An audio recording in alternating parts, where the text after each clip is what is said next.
Hello students, welcome to my channel literature Gyan. इस channel में हम एमए हिंदी लिटरेचर के टॉपिक डिस्कस करेंगे। आज का हमारा मुख्य विषय है प्लेटो।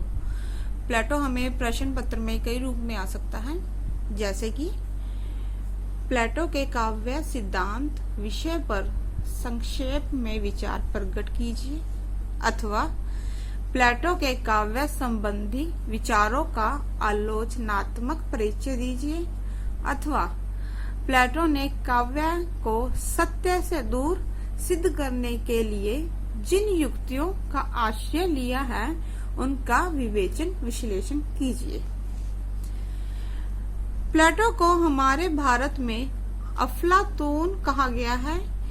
उसका जन्म एथेंस के एक प्रतिष्ठित कुल में हुआ था और उसका समय 427 ईसा पूर्व से 347 ईसा पूर्व माना जाता है।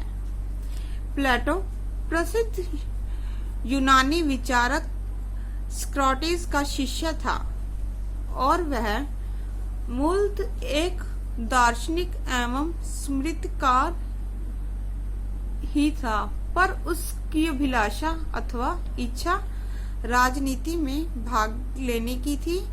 स्वयं उसके पूर्वज भी राजनीतिक क्षेत्र से संबंध रख चुके थे और प्लेटो ने 2 बार व्यवहारिक राजनीति के क्षेत्र में प्रवेश करने का प्रयत्न भी किया, लेकिन अपने गुरु स्क्रोटिस के साथ राजनीतिज्ञों के अनुचित व्यवहार को देखकर उसका चित्त व्यवहारिक राजनीति से विरत का अर्थ होता है हट जाना, विरत हो गया।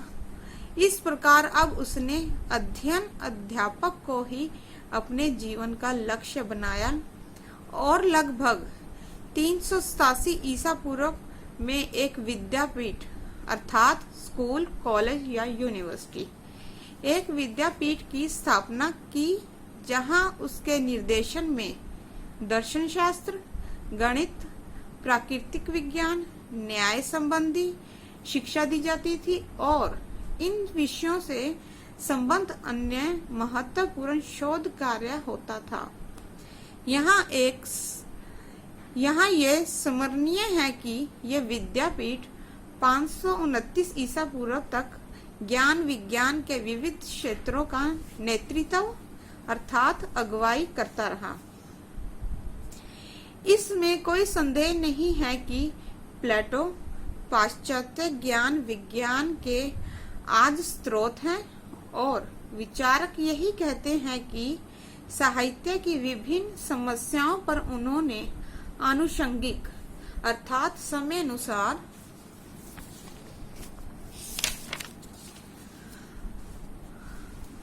आनुषंगिक रूप से ही विचार किया है, परंतु साहित्य विषयक उनकी मान्यताएं इतनी मौलिक तथा गंभीर हैं कि पाश्चात्य काव्य शास्त्र और सौंदर्य शास्त्र के इतिहास का आरंभ उन्हीं से माना जाता है। इसके बावजूद प्लेटो द्वारा रचित किसी विशद अर्थात विशाल विश्व ग्रंथ का उल्लेख नहीं मिलता और एक किंवदंती अर्थात सुनी सुनाई बात, एक किंवदंती के अनुसार उन्होंने अपने गुरु स्क्रोटिस के प्रभाव में आकर अपनी समस्त रचनात्मक कृतियां नष्ट कर दी थी तथा दर्शन शास्त्र एवं गणित को अपने अध्ययन का क्षेत्र बना लिया था। इसी प्रकार अपनी विद्यापीठ में अध्ययन अध्यापन के साथ साथ प्लेटो ने 30 से अधिक संवादों में राजनीति, दर्शन, शिक्षा आदि संबंधी सिद्धांत जहां तहां बिखरे पड़े हैं। विशेष रूप से फ्रायद्रोस, इयोन और रिपब्लिक नामक संवादों में प्लेटो के आलोचना संबंधी सिद्धांत भी देखने में आते हैं। स्टूडेंट्स, अगर आपको थोड़ा मुश्किल लगता हो तो ये लाइन आप क्रॉस कर सकते हो, कट कर सकते हो, क्योंकि हमारा ये जो विषय है काफी लेंथी होने वाला है और हम इसको तकरीबन 4 हिस्सों में कंप्लीट करेंगे। धन्यवाद। Thank you.